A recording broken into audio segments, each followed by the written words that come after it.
அப்ப நரகம் என்பது அதை பயந்து கொள்ளுங்கள் என்று உத்தம நபி ஸல்லல்லாஹு அலைஹி வஸல்லம் நமக்கு கட்டளை இடுகிறார்கள். நரகத்திற்கான காரணம் அமல்களை விட்டுட்டா கூட அல்லாஹ் சில நேரத்துல மன்னிச்சிருவான். தொழல்ல அல்லாஹ் அவனை மன்னிச்சு சொர்க்கத்துக்கு அனுப்பலாம்.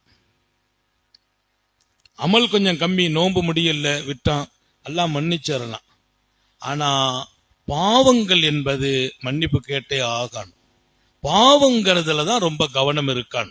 தடைகள் இந்த ஆயத்து தெளிவா சொல்லுது, யாரு தடம்புரண்ட வாழ்க்கை வாழ்கிறானோ அவனுக்கு நரகம். அப்ப அந்த வாழ்க்கையை விட்டு நீங்க வெளியில வாங்க.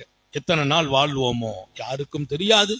வாழ்கிற காலம் சொர்க்கத்துக்கு தயாராகணும். எங்கள் கடமை சொல்லிவிட்டோம், எடுப்பது உங்கள் கடமை.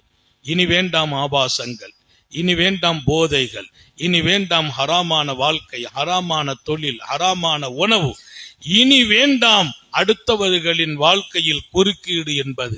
நான் எப்படியாவது அல்லாஹ்வையும் சொர்க்கத்தையும் அடையணுங்கிற ஒரு தீர்மானிப்புக்கு வருகிற காலம்தான் ரமதானின் கடைசி 10.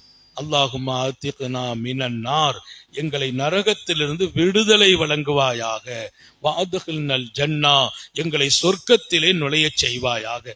நரகத்தை விட்டும் விடுதலை ஆகணும், சொர்க்கத்துக்கு போகணும். சொர்க்கம் அவ்வளவு விசேஷமானது, நரகம் அவ்வளவு கொடூரமானது. விசேஷத்தை விரும்ப வேண்டுமா, மகிழ்ச்சியை விரும்ப வேண்டுமா, கொடூரத்துல போய் நுழையணுமா? நீங்கள் முடிவெடுக்க வேண்டிய கடமை இருக்கிறது. எல்லாம் வல்ல அல்லாஹ் நம்மை சொர்க்கத்திற்கு தேர்ந்தெடுப்பானாக.